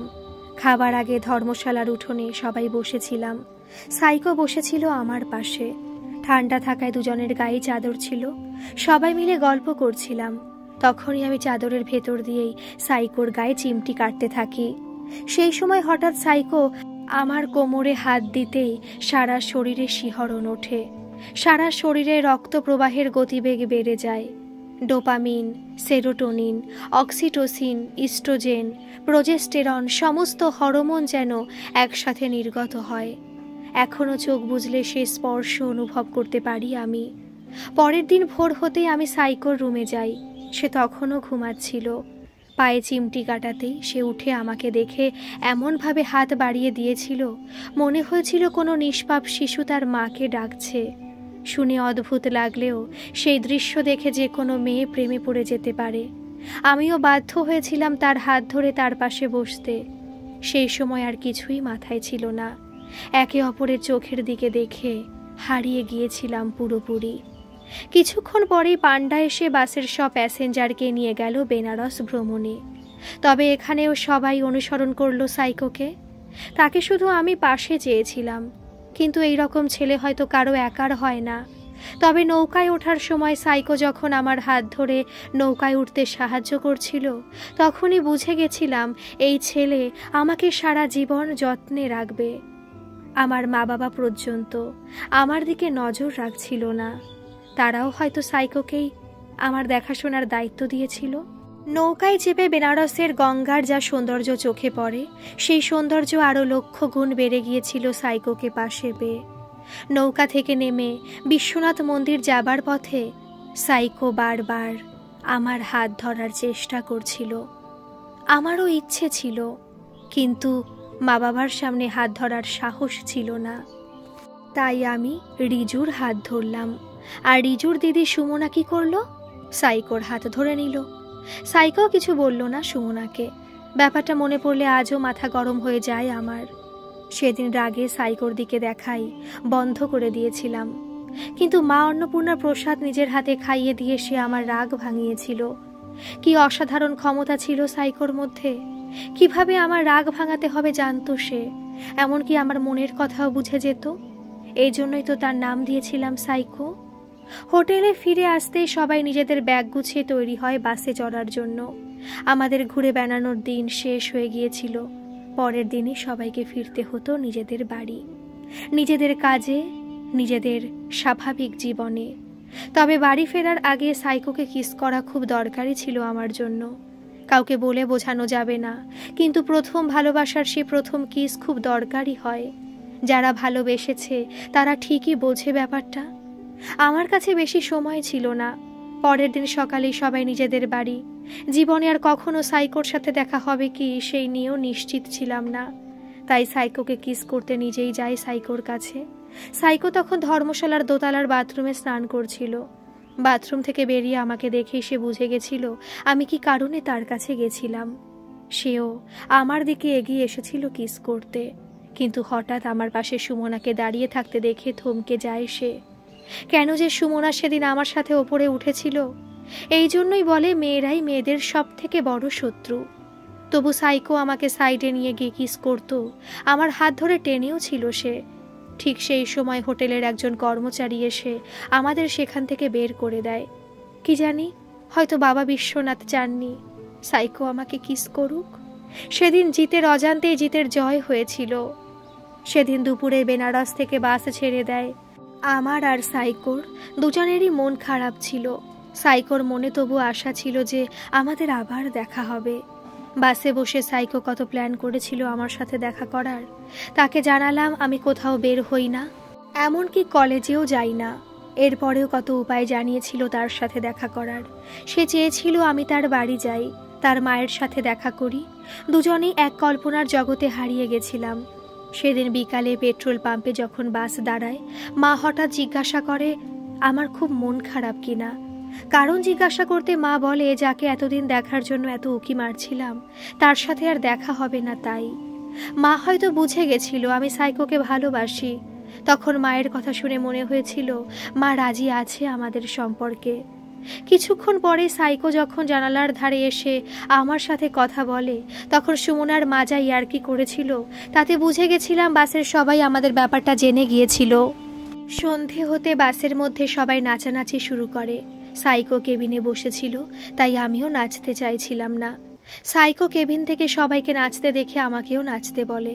আমিও জানাই তাকে ছাড়া নাচবো না। সেদিন সাইকোর জন্য হাই রোডে বাস দাঁড়িয়েছিল। সাইকো আমাদের কাছে আসায় বাসের সবাই আরও আনন্দে নাচতে শুরু করে। তবে সব থেকে বেশি আনন্দ হয়েছিল আমার। আর সেদিন আমি যা নেচেছিলাম, জীবনে কখনো ওরকম মাতালের মতো নাচিনি। রাত 9টা নাগাদই আমরা বিহারে পৌঁছে যাই। রাতে খাবারের জন্য বাস থামে সেই তারাচণ্ডীর মন্দিরে। তখন মনে হচ্ছিল বেশ, আবার সেখান থেকে বাস যাক এলাহাবাদ, সেখান থেকে আগ্রা, বৃন্দাবন, দিল্লি, কুরুক্ষেত্র, পাঞ্জাব, হরিদ্বার, অযোধ্যা হয়ে আবার বেনারস। তবে এবারে গল্প অন্যরকম হতো। এবার আমরা দুজনেই জানতাম আমরা একে অপরকে ভালোবাসি। এবার সাইকো যেন বাসের মধ্যে আমার পাশেই বসতো। বেশ তার কাঁধে মাথা দিয়ে রাতে ঘুমাতাম। এবার মনসা পাহাড়ে চড়ার সময় হাঁপিয়ে গেলে বেশ সাইকো আমাকে তার কোলে তুলে নিত। একসাথে রোপওয়েতে চেপে চড়তাম চণ্ডী পাহাড়। এবারে যেন প্রতিদিন কিস করতাম দুজনে। তবে তারাচণ্ডীতে দাঁড়িয়েও কিস করার চেষ্টা করেছিলাম, সুযোগ পাইনি। সেখানে ঠান্ডা থাকায় যখন সাইকো তার গায়ে জড়ানো তার মায়ের দেওয়া চাদর আমার গায়ে জড়িয়ে দিয়েছিল, আনন্দে চোখে জল এসে গিয়েছিল আমার। তার কিছুক্ষণের মধ্যেই তারাচণ্ডী থেকে বাস ছেড়ে দেয়। সাইকো আবার কেবিনে গিয়ে বসে। বাড়ি যাবার সময়টা যেন খুব তাড়াতাড়ি কেটে গিয়েছিল। প্রথমের দিকে আমি ভাবছিলাম কবে বাড়ি যাব, আর বাড়ি যাবার সময় মনে হলো যেন কখনো বাড়ি না যাই। জীবনে একটা কথা খুব পরিষ্কার হয়ে গিয়েছিল, যাত্রার থেকে বেশি সুন্দর হয় সহযাত্রী। সহযাত্রী ভালো হলে 16 দিন কেন 1 বছরের যাত্রাও দেখতে দেখতে কেটে যায়। ঠিক এই রকম একজন সহযাত্রী যদি জীবন সঙ্গী হিসেবে পাওয়া যায়, তাহলে বাকি জীবনটাও দেখতে দেখতে কেটে যায়। পরের দিন সকালে বাস পৌঁছায় বর্ধমানে। বাসের সকলেই শক্তিগড়ে ল্যাংচা কেনে, নানা রকম মিষ্টি খায়। সাইকো আমাকে সরভাজা কিনে দিয়েছিল, আর আমি নিজের হাতে তাকে খাইয়ে দিয়েছিলাম। তবে দুজনেই অপেক্ষায় ছিলাম অন্য এক মিষ্টি খাবো। তবে বাবা মা এসে যাওয়ায় সে মিষ্টি আর খাওয়া হলো না, মানে কিস করা হলো না। তখন বাসে ওঠার আগেই সাইকোর কানে কানে বলেছিলাম ভালোবাসি। সেই সময় মনের মধ্যে এক আলাদা উত্তেজনা দেখা দিয়েছিল। মন চাইছিল সময় যেন সেখানেই থেমে যাক, কিন্তু সময় তখনই বেশি জোরে ছোটে যখন আমরা সময়কে থামাতে চাই। দেখতে দেখতে সাইকোর বিদায় নেওয়ার সময় এসে গেল। বাস যেখানে থামলো সেখানে সাইকোর বাবা সাইকোর জন্য অপেক্ষা করছিল। সাইকো বাস থেকে নামতেই আমি, সুমনা, রিজু, পাপাই সবাই সাইকোকে ধরে কাঁদতে শুরু করি। সাইকো তার বাবার সাথে আমার পরিচয় করাতেই আমি নিজের বাবা ভেবে তাকে প্রণাম করি। আমার মায়ের সাথেও তার বাবার পরিচয় করিয়ে দেয় সাইকো। আমার বাবা তখন সাইকোকে আমাদের বাড়ি নিয়ে আসার জন্য টানাটানি শুরু করে। শুধু আমার বাবা নয়, বাসের সমস্ত প্যাসেঞ্জারই সাইকোকে নিয়ে টানাটানি শুরু করে। সকলে তখন সাইকোর সুনাম করতে থাকে তার বাবার কাছে। বাসের বুড়ো বুড়ি সকলে আশীর্বাদ করে সাইকোকে। আমি শুধু দূর থেকে সাইকোকে দেখতে থাকি আর চোখের জল বিনামূল্যে মাটিতে ফেলতে থাকি। কিছুক্ষণে সেখান থেকে বাস ছাড়ে। সাইকো এবার আর বাসের কেবিনে ছিল না, যে রাস্তায় দাঁড়িয়ে আমাকে বিদায় জানালো। সেদিনও আর সাইকোকে কিস করাটা হলো না। বাস থেকে একে একে লোক নামতে থাকে। একটা সময় আমাদেরও নামার সময় হয়ে যায়। তবে নামার আগে রিজু আমার ঠোঁটে কিস করেছিল। আমি চুপচাপ পাথরের মতো দাঁড়িয়েছিলাম তখন। কি অদ্ভুত না, যাকে নিজের ভাই ভেবে এতদিন জড়িয়ে রাখলাম সে কি না কি ভেবে ঠোঁটে কিস করে দিল, আর যাকে কিস করতে চাইলাম তাকেই কিস করা হলো না। একেই বলে ভাগ্য। বাড়ি ফেরার পর হঠাৎ করে যেন আমরা কল্পনার জগৎ থেকে বেরিয়ে এলাম। ঘুরতে গিয়ে মানুষ আসলে একটা নকল রূপে থাকে। তাদের যেমন দেখি তারা তেমন হয় না। বাস্তব জীবন হয় সম্পূর্ণ আলাদা। আমি বাড়ি আসার দিনে জিৎ এসেছিল আমাদের বাড়ি আমার সাথে দেখা করতে। সেদিন সে ব্যাপারে সাইকোকে কিছু জানাতে পারিনি। সাইকোর নেশা তখনও আমার প্রতিটা রক্তবিন্দুতে বিদ্যমান।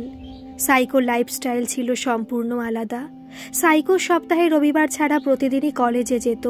তার জায়গায় আমি কলেজ যেতাম 6 মাসে 3 দিন। ভর্তির টাকা জমা দিতে, ইন্টারনাল এক্সাম দিতে আর সেমিস্টারের অ্যাডমিট আনতে। প্রথমের দিকে সাইকোর সাথে সারাদিন চ্যাট হতো, ফোনে কথা হতো, ভিডিও কলও হতো। বেরিয়ে আসার পর দুজনেরই খুব জ্বর কাশি হয়েছিল। তা সত্ত্বেও সারাদিন রাত কথা হতো। আমি ফোন করতাম, কারণ সাইকোর সাথে কথা না বলে থাকতেই পারতাম না আমি। প্রথম 1 সপ্তাহ এইভাবেই বেশ ভালোই চলছিল, কিন্তু তারপরে বাড়িতে সবাই জিতের সাথে আমার বিয়ে দেওয়া নিয়ে আলোচনা শুরু করলো। জিতও ঘন ঘন আমার বাড়ি আসতে থাকলো। সেই সময় সাইকো ফোন করলে তাকে মিথ্যে বলতে হতো, বলতাম ঘুমিয়ে গিয়েছিলাম তাই ফোন তুলতে পারিনি। কিন্তু সত্যি এইভাবে আর পারা যাচ্ছিল না, তাই সাইকোকে বলে দিলাম আমাদের সম্পর্কটা বিয়ে পর্যন্ত পৌঁছবে না। বাড়ির লোকে ঠিক করছে 6 মাস পর ফাইনাল সেমিস্টার শেষ হতেই আমার বিয়ে দেবে। সাইকো আমার থেকে ছোট হওয়ায় সেই সময়ের মধ্যে আমাকে বিয়ে করাও সম্ভব ছিল না। কিন্তু সাইকো রাজি ছিল না আমাকে ছাড়তে। সে তখনও আশা রাখত আমার মা বাবাকে বলে কোনো একটা ব্যবস্থা করার। কিন্তু আমি জানতাম সাইকো বা আমার কারো কথাতেই কোনো কাজ হবে না। সাইকোকে একেবারে ভুলে যাওয়াও সম্ভব ছিল না আমার জন্য। তাই ভাবলাম শুধু বন্ধু হয়ে থাকব। বন্ধুকে প্রেমিক করা যায়, কিন্তু প্রেমিককে বন্ধু করা যায় কি? হয়তো করা যায় না, আমি অন্তত পারিনি। আবার আগের মতোই কথা বলতে থাকি সাইকোর সাথে। কিছুদিন পরেই সুযোগ আসে সাইকোর সাথে দেখা করার। মায়ের সাথে সাইকোর বাড়ির কাছেই এক মন্দিরে গেলাম পুজো দিতে। অনেক ছোট থেকে মায়ের সাথে সেই মন্দিরে পুজো দিতে গেলেও আগে জানতাম না সাইকোর বাড়ি সেখানেই। হয়তো বাসের মধ্যে আমাদের দেখা হওয়া ভাগ্যে ছিল, তাই এতবার তার বাড়ির কাছে গেলেও আগে কখনো দেখা হয়নি। সাইকো সেদিন কলেজ না গিয়ে আমার সাথে দেখা করতে আসে। আমার মায়ের সামনে সেদিন আমাকে জিজ্ঞাসা করেছিল আমি জিতকে ভালোবাসি কি। কিছুই উত্তর দিতে পারিনি সেদিন। উত্তরটা আমার নিজেরই জানা ছিল না। আমার মাও চুপ করে গিয়েছিল। কিছুক্ষণের জন্য হয়তো মাও ভাবছিল আমার সাথে ঠিক করছে কি ভুল করছে। তবে সেদিন সাইকোকে আমি না থামালে সাইকো হয়তো আমাকে বিয়ে করার কথাও বলে ফেলতো। আমি চাইনি সেসব। সেদিনও সাইকোকে তার ঠোঁটে কিস করা হয়নি। আমার প্রচুর ইচ্ছে বুঝে সাইকো শুধু আমার গালে কিস করেছিল। সেদিনও ঠোঁটে কিস করার কোনো পজিশন ছিল না। তবে সেদিন সাইকো প্রচুর মুডে ছিল, আমিও ছিলাম। এতদিন সাইকো আমার সাথে যখনই কথা বলতো লিমিটে থেকেই বলতো, বরং আমি যত সব সেক্সুয়াল কথাবার্তা বলতাম। কিন্তু সেই রাতে আমাদের মাঝে আর কোনো লিমিট ছিল না। ফোনেতে সাইকো যা সব কথা বলেছিল মনে হয়েছিল সে আমার কাছেই আছে। সেদিন সে আমার শরীরের প্রতিটা অঙ্গ স্পর্শ করেছিল, আর আমি এক আলাদা তৃপ্তি লাভ করেছিলাম। তারপর বেশ কিছুদিন সবই ঠিক ছিল। সামনে সাইকোর 3rd সেমিস্টার পরীক্ষা আর আমার 5th সেমিস্টার পরীক্ষা ছিল। এমন সময় একদিন মা সব বুঝতে পারল। আমাকে স্পষ্ট জানিয়ে দিল জিতকেই বিয়ে করতে হবে। কথা বন্ধ করে দিল মা, কিছু খেতও না। মাকে ওই রকম কষ্টে দেখা আমার জন্য সম্ভব ছিল না। আমি বাধ্য ছিলাম সাইকোকে ছাড়তে, তাই সাইকোকে ব্লক করি। আধুনিক যুগে ব্রেকআপ করার এটাই সব থেকে ভালো পদ্ধতি। মাকে জানালাম আমি কাউকে ভালোবাসি না, জিতকেই বিয়ে করব। তারপরে 3 দিন পর মা কিছু খেয়েছিল। অন্যদিকে বিয়ে নিশ্চিত হয়ে যাওয়ায় জিতের মা বাবা সবাই রোজ ফোনে খোঁজ নিতে থাকে। সাইকোর বদলে জিতের সাথে কথা বলতে শুরু করি সারাদিন। জিত সবসময় কথা বললেও সাইকোর অভাব থেকেই যেত। সাইকো সারাদিন রাত SMS করেই যেত। ইচ্ছে থাকলেও সাইকোকে রিপ্লাই দিতে পারতাম না। এই রকম সময় একদিন জিত আমাদের ওপরের ঘরে আমাকে জড়িয়ে কিস করে। ব্যাপারটা কিসের মধ্যে সীমাবদ্ধ ছিল না। একজন বিবাহিত স্বামী স্ত্রী নিজেদের মধ্যে যা কিছু করে আমরা সবই করেছিলাম। জানি না কেন সেদিন জিতকে আটকাতে পারিনি। হয়তো তাকে না বলার কোনো কারণ ছিল না আমার কাছে। এসবের পর নিজেকে খুব বড় অপরাধী মনে হলো। তাই ভাবলাম সাইকোকে সব জানিয়ে দেব। 1 জানুয়ারি নিউ ইয়ারের উইশ করলাম সাইকোকে। আমার উইশ পেয়ে সাইকো ভাবলো সবই ঠিক হয়ে গেছে। সে এতই খুশি ছিল তাকে তখনই সব জানাতে পারিনি। সে আমার সাথে দেখা করতে চাইল। হরিদ্বারে থাকা অবস্থাতেই সুমনা আমাদের সবাইকে 1 জানুয়ারির দিন তাদের বাড়ি যেতে বলেছিল। প্রতি বছর 1 জানুয়ারিতে সুমনাদের ওখানে মেলা বসে। আমি প্রতি বছরই সেখানে যাই। সাইকোর অনেক দিনের প্ল্যান ছিল মেলায় এসে আমার সাথে দেখা করার। আমি মেলায় যাব না শুনেও সাইকো মেলায় এলো। তার পূর্ণ বিশ্বাস ছিল যে আমি তার সাথে দেখা করবই। আমিও আর থাকতে না পেরে মেলায় গিয়েছিলাম। তবে সাইকোর সাথে দেখা হয়নি। সাইকো তখন সুমনার বাড়িতে থাকায় আমি রেগে বাড়ি চলে এসেছিলাম। সেদিন রাতেই সাইকোকে আমার আর জিতের কিসের ব্যাপারে সব বলি। সাইকো তখনও ভেবেছিল জিত জোর করে আমাকে কিস করেছিল। 4 দিন পরেই সাইকোর সেমিস্টার ছিল। ভাবলাম তার সেমিস্টার শেষ হওয়া পর্যন্ত কথা বলবো। করলামও তাই। পরীক্ষার দিনগুলো রোজ ফোন করে সাইকোকে ডেকে দিতাম সকালে। রোজ জানতাম তার পরীক্ষা কেমন হচ্ছে। একই সময় জিত আমার আরও কাছে আসতে থাকে। দুজনের সাথে একসাথে সম্পর্ক রাখা ঠিক ছিল না। অন্যদিকে সাইকোর পরীক্ষা শেষ হতে আমার পরীক্ষা শুরু হলো। এমন সময় আমার খরগোশটা মরে যাওয়াতে আমি খুব কষ্ট পেলাম। সেদিন সন্ধ্যেতে জিৎ আমার জন্য একটা নতুন খরগোশ কিনে আনলো। জিৎ সেই কাজটাই করলো যেটা এতদিন আমার বাবা করত। সেদিন যেন সব পরিষ্কার হয়ে গিয়েছিল। বুঝেছিলাম আমার কি করা উচিত। একজন মেয়ে সবসময় তার বাবার মতো স্বামী চায়। আমি জিৎকে এতদিন অবহেলা করে এসেছিলাম, কিন্তু বাস্তবে ওই ছেলেটা আমার এত অবহেলার সত্ত্বেও আমাকে ভালোবেসেছে। অন্যদিকে সাইকোর কত মেয়ে বান্ধবী ছিল। কলেজে থাকা অবস্থায় যখনই সাইকো আমার সাথে কথা বলতো, কোনো না কোনো মেয়ের শব্দ শুনতে পেতাম। সাইকো কতবার বলেছে তার মা, দাদা, বৌদি সবাইকে আমার ব্যাপারে বলেছে। কিন্তু সাইকোর সাথে যখনই ভিডিও কলে কথা হতো, সে তার সারা বাড়ি ঘুরে দেখালেও তার বাড়িতে কাউকে দেখতে পায়নি। সবসময় অন্ধকারে থাকতো সে। মাঝে মাঝে ভয়ও লাগতো। তাই সাইকোকে ছেড়ে দিলে শুধু আমরা দুজন কষ্ট পেতাম, কিন্তু সাইকোকে বিয়ে করলে সবাই কষ্ট পেতাম। মা বাবাকে কষ্ট দিয়ে কোনো মেয়ে সুখে থাকতে পারেনি। আর জিৎ তো কিছুই জানে না, তার কি দোষ? সে তো আমাকে নিয়ে কত আশা করেছে। তার মতো ভালো মানুষকে ঠকানো ঠিক নয়। তাই সাইকোকে নিজের জীবন থেকে সম্পূর্ণ দূর করে দিলাম। জিতের সাথে শুরু হলো আমার নতুন প্রেম কাহিনী। জিৎ সত্যি ভালো, সুখে থাকবো জিতের সাথে। আর পরে অশান্তি হলে দোষ হবে মা বাবার। অন্তত বাপের বাড়িতে এসে থাকতে পারবো তো তখন। সাইকোর সাথে আর কখনো দেখা হয়নি আমার, তবে আমার বাড়ি একদিন এসেছিল সে। ভাগ্যক্রমে আমি সেদিন বাড়িতে ছিলাম না। তাকে দেখলে হয়তো আবার তার প্রেমে পড়তাম। একদিন সাইকোকে আমার বাড়ি লোকেশন দিয়েছিলাম, কখনো ভাবিনি সে আসবে আমার বাড়ি। দীর্ঘদিন তার সাথে কোনো যোগাযোগ না রাখায় প্রায় 17 কিলোমিটার সাইকেল চালিয়ে সে আমার বাড়ি এসেছিল। বাড়িতে সেদিন শুধু বাবা ছিল। বাবাই তাকে সারা বাড়ি ঘুরে দেখায়। বাবা মার ঘরে আমার আর জিতের ছবি দেখে সে নিজেই হয়তো সব বুঝে গিয়েছিল, তাই আর আমার সাথে যোগাযোগ করেনি কখনো। তারপরে সোশ্যাল মিডিয়া থেকে উধাও হয়ে গেল সাইকো। সে নিশ্চয়ই ভালোই আছে, অনেক বান্ধবী আছে তার, আবার ইউনিভার্সিটি টপার, ভালো চাকরি পেয়ে যাবে, আমার থেকে ভালো মেয়েও পেয়ে যাবে। কিছুদিনেই তো আমার বিয়ে। জিৎ সুখেই রাখবে ঠিক, মা বাবা সুখে আছে, এটাই অনেক। বিয়ের পর আমি কলকাতায় চলে যাব। দেখতে দেখতে সবই ঠিক হয়ে যাবে। হয়তো বিয়ে ঠিক হয়ে থাকার পরেও সাইকোকে ভালোবাসা আমার উচিত হয়নি, কিন্তু ভালোবাসা এত ভেবেচিন্তে হয় না, যখন হবার ঠিক হয়ে যায়। সাইকোকে হয়তো ঠকালাম, কিন্তু যা করেছি সবার ভালোর কথা ভেবেই করেছি। আমার বাবা মাকেও দোষ দিতে পারবো না।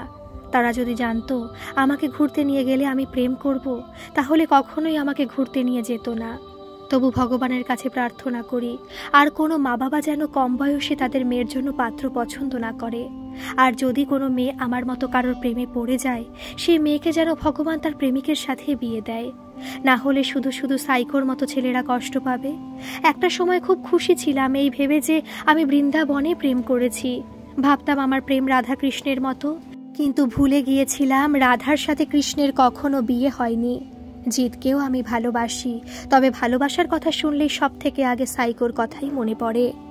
জীবনটা সিনেমা হলে আমার বিয়ের দিন সাইকো ঠিক আসতো আর আমাকে বিয়ে করত, কিন্তু বাস্তবে সেরকম কিছুই হবে না। আমি জানি সাইকো আসবে না, তবু যদি সে আসে আর আমাকে জিজ্ঞাসা করে তাকে ভালোবাসে কি, আমি নিমেষের মধ্যেই তাকে বলবো ভালোবাসি। গল্পটি যদি ভালো লাগে তাহলে প্লিজ একটা সাবস্ক্রাইব করে আমার পাশে থাকবেন। ধন্যবাদ।